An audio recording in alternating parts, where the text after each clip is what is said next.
مصافحہ ایک ہاتھ سے کرنے کی دلیل کیا ہے؟ شیخ عبید الرحمن۔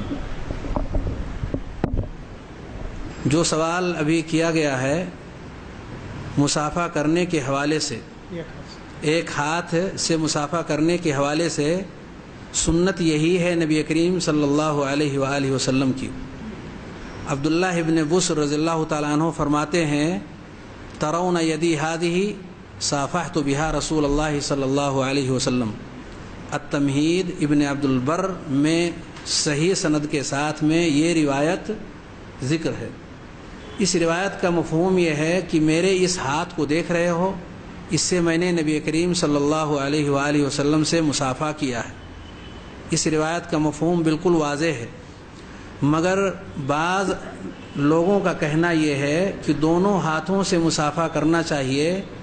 آپ یقین مانیں کہ آج کی تاریخ تک مصافحہ کے حوالے سے لوگوں کے پاس ایک بھی کوئی ایسی روایت نہیں ہے جس کو صحیح یا ضعیف کہہ سکیں، صحیح یا ضعیف کہہ سکیں، اور وہ دونوں ہاتھوں کے مصافحے پر دلالت کرتی ہو۔ سلام کرتے وقت دونوں ہاتھوں، یعنی سامنے والے کے دونوں ہاتھ جو سلام کر رہا ہے اور جس سے سلام کیا جا رہا ہے اس کے دونوں ہاتھ، چار ہاتھ سے مصافحہ کرنے کے حوالے سے کوئی ایسی روایت لوگوں کو اب تک مل نہیں سکی جو اس موضوع پر دلالت کرتی ہو، جس سے یہ ثابت ہوتا ہو کہ چار ہاتھ سے مصافحہ کرنا چاہیے۔ ایک ہاتھ کے حوالے سے متعدد احادیث ہیں۔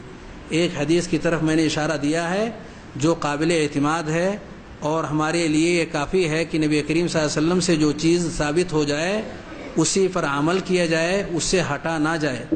البتہ ایک حدیث لوگ ذکر کرتے ہیں اور وہ صحیح بخاری کی روایت ہے عبداللہ بن مسعود رضی اللہ تعالیٰ عنہ کی۔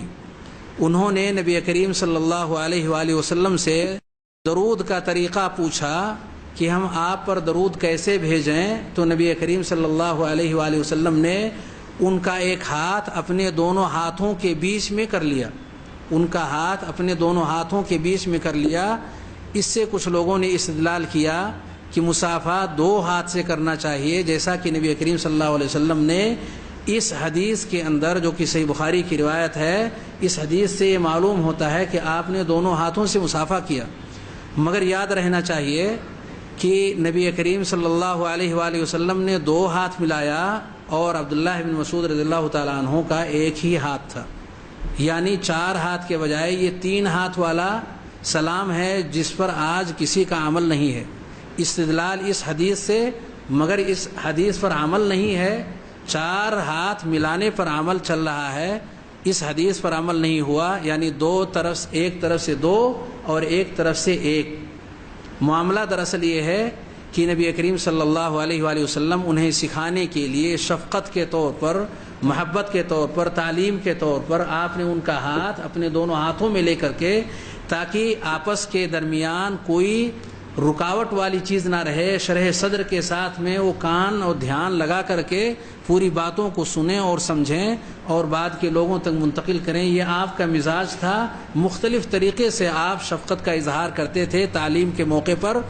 اس موقع پر بھی آپ نے یہ طریقہ اختیار کیا، اور اس کے علاوہ بھی کئی طریقے آپ نے اختیار کیے ہیں، اہل علم سے وہ چیز مخفی نہیں ہے۔ یہاں نبی کریم صلی اللہ علیہ وسلم نے تعلیم کے طور پر ایسا کیا تھا۔ مصافحہ اور سلام وہ موقع نہیں تھا جو آپ نے اس موقع پر کیا ہے، اس لیے سنت وہی ہے جو ابھی آپ کے سامنے عبداللہ بن مسعود رضی اللہ تعالیٰ عنہ کی حدیث کی روشنی میں بتایا گیا۔ اللہ رب العالمین ہمیں سنت پر عمل کرنے کی توفیق عطا فرمائے۔